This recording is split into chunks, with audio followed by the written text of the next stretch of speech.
दोस्तों, सबसे पहले सब्सक्राइब करें, नोटिफिकेशन बेल दबाएं और सबसे पहले वाली ऑप्शन ऑल करें, जिससे हमारी आने वाली नई वीडियो की नोटिफिकेशन आपको फ़ौरन मिल जाएगी।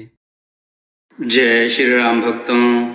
दोस्तों, यह कथा बहुत ही सुंदर है। ध्यान से सुने और अपने विचार कमेंट में जरूर दें। चलिए कथा की ओर चलते हैं। आज की कथा है राजा का दान और चतुर ब्राह्मण। आइए कथा श्रवण करें। एक बार राजा के दरबार में स्वर्ग और पाताल के राजाओं के दरबारों की चर्चा चल पड़ी।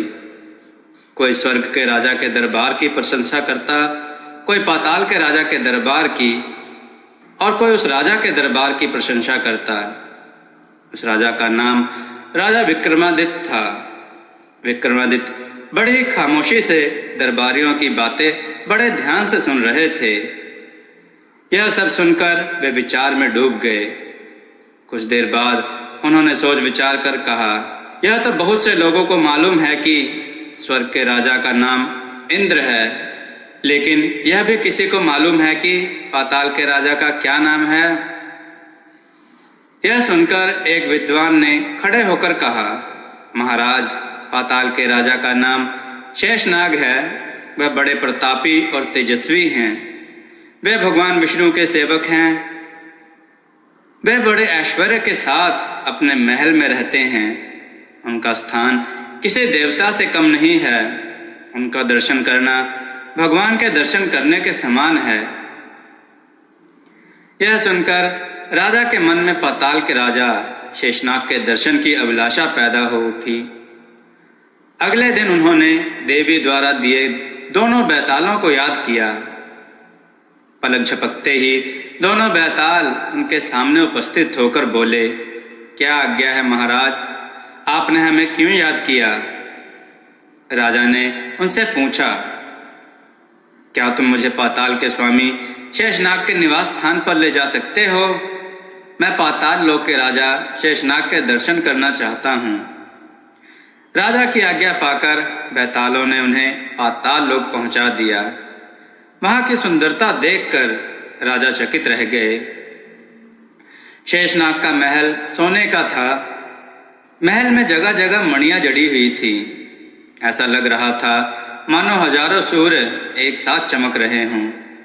महल के दरवाजे पर कमल की बनी हुई बंधनवारें झूल रही थी। कमलों से सुगंध उड़ रही थी। महल के द्वार पर पहुंचकर राजा ने द्वारपाल से कहा, मैं भूलोक से आया हूं और शेषनाग जी के दर्शन करना चाहता हूं। द्वारपाल ने महल के अंदर जाकर अपने स्वामी शेषनाग को सूचना देते हुए कहा, महाराज, भूलोक से कोई मनुष्य आया है और आपके दर्शन करना चाहता है। यह सुनकर शेषनाग को बड़ा आश्चर्य हुआ। उन्होंने मन ही मन सोचा, भूलोक से कोई मानव सशरीर यहाँ कैसे आ सकता है? वह कोई साधारण मानव नहीं हो सकता। ये सोचकर वे अपने महल से बाहर आ गए। राजा ने साक्षात शेषनाग को अपने सामने खड़े देख उन्हें प्रणाम किया और कहा, भगवान, आपका दर्शन पाकर मेरा जीवन सफल हो गया। शेषनाग राजा को सम्मान के साथ अपने महल के अंदर ले गए और उनका आदर सत्कार करके बोले, हे मानव, तुम कौन हो? तुम्हारी वेशभूषा से प्रतीत होता है कि तुम कहीं के राजा हो। मुझे अपना परिचय दो। राजा ने अपना परिचय देते हुए कहा, भगवान, मैं भूलोक में बसी उज्जैनी नगरी का राजा विक्रमादित्य हूँ। मैंने आपकी बड़ी प्रशंसा सुनी, इसलिए आपके दर्शन करने के लिए यहाँ आया हूँ। राजा बहुत दिनों तक शेषनाग के मेहमान रहे। फिर उन्होंने अपने राज्य लौटने का विचार किया। उन्होंने शेषनाग से कहा, भगवान, अब मुझे जाने की इजाजत दीजिए। शेषनाग बोले, आपने पाताल लोक का अतिथि बनकर मेरा सम्मान बढ़ाया है, उसके लिए मैं आपको यूं ही खाली नहीं जाने दूंगा। यह कहकर उन्होंने 4 मणि राजा को देते हुए कहा, ये 4 मणि 4 गुणों वाली और 4 रंगों वाली हैं, लाल, पीला, नीला और काला। लाल मणि की यह खासियत है कि आप जितना भी धन चाहो वह आपको देगी। पीली मणि की यह विशेषता है कि आप उससे जितना भी वस्त्र आभूषण मांगोगे उतना वह आपको देगी।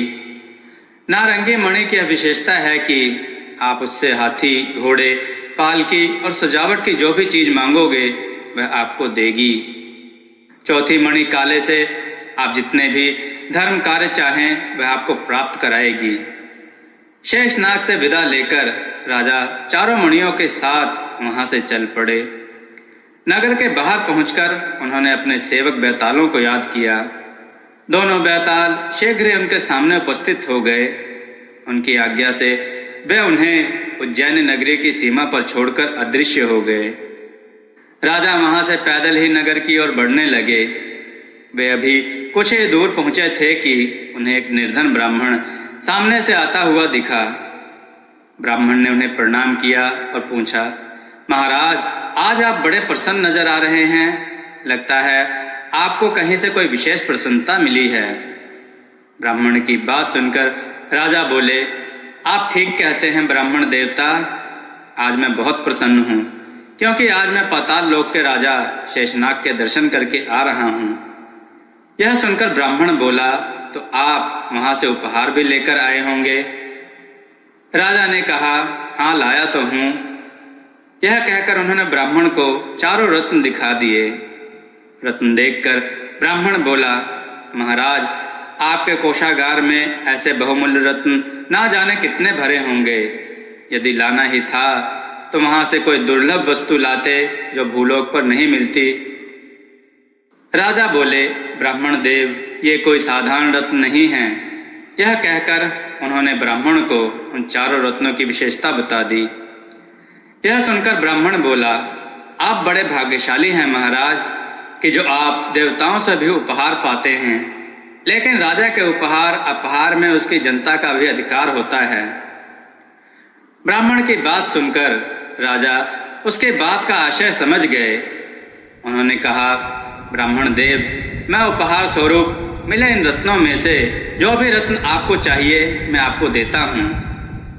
इनमें से आपको जो भी रत्न चाहिए उठा लीजिए। ब्राह्मण मन ही मन सोचने लगा, कौन सा रत्न लूं? वह कुछ देर तक सोच विचार करता रहा लेकिन किसी निर्णय पर नहीं पहुंच सका। तो उसने राजा से कहा, महाराज, मैं निर्णय नहीं ले पा रहा हूं कि इनमें से कौन सा रत्न लूं।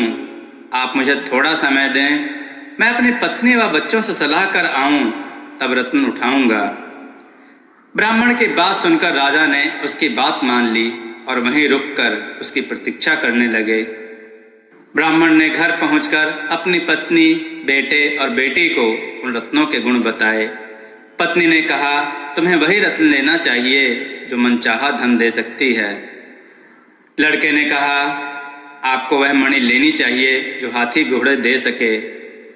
लड़की ने कहा, नहीं, आपको वह मणि लेनी चाहिए जो वस्त्राभूषण दे सकती है। यह सुनकर ब्राह्मण को तीनों की बात ठीक नहीं लगी। उसने कहा, मुझे तुम तीनों में से किसी की बात भी ठीक नहीं लगी। मैं तो वही मणि लूंगा जो भगवान की भक्ति देती है। भक्ति से बढ़कर कीमती कोई चीज नहीं हो सकती। जहाँ भगवान की भक्ति रहती है वहाँ भगवान रहते हैं और जहाँ भगवान रहते हैं वहाँ सब कुछ रहता है। यह कहकर ब्राह्मण वहाँ से वापस लौटकर राजा के पास आया और बोला, महाराज, मेरे परिवार में मेरे अलावा 3 लोग हैं, मेरी पत्नी, मेरा बेटा और बेटी। लेकिन उन तीनों को अलग अलग मणि चाहिए। यह कहकर उसने जिसको जो मणि चाहिए थी राजा को बता दी। यह सुनकर राजा मुस्कुराए और बोले, उनका कहना ठीक है, लेकिन आप बताइए आपको कौन सी मणि चाहिए? ब्राह्मण बोला, महाराज, अगर आप देना चाहते हैं तो मुझे वह मणि दीजिए जो भगवान की भक्ति देती है। उस निर्धन ब्राह्मण की बात सुनकर राजा आश्चर्यचकित हो उठे। वे सोचने लगे, यह गरीब ब्राह्मण कितना अद्भुत है। इसे जरूरत तो धन की है, लेकिन यह मांग रहा है वह मणि जो भगवान की भक्ति देती है। यह सोचकर उन्होंने ब्राह्मण से कहा, ब्राह्मण देव, आप भक्ति देने वाली मणि क्यों मांग रहे हो? ब्राह्मण बोला, महाराज, धन नाशवान है, नाशवान चीजों को लेकर मैं क्या करूंगा? भक्ति में प्रेम होता है, श्रद्धा होती है, विश्वास होता है, इसलिए मैंने यह मणि मांगी। ब्राह्मण की ऐसी बात सुनकर राजा प्रसन्न हो उठे और उन्होंने चारों मणि ब्राह्मण को दे दी। दोस्तों, यह कथा आपको कैसी लगी? अपने विचार और सुझाव कमेंट में जरूर दें। हमारी कथाओं को लाइक करें, हमारे चैनल को सब्सक्राइब करना ना भूलें। हमारी कथाओं को शेयर जरूर करें जिससे लोगों को अच्छा ज्ञान प्राप्त हो। जय श्री राम भक्तों।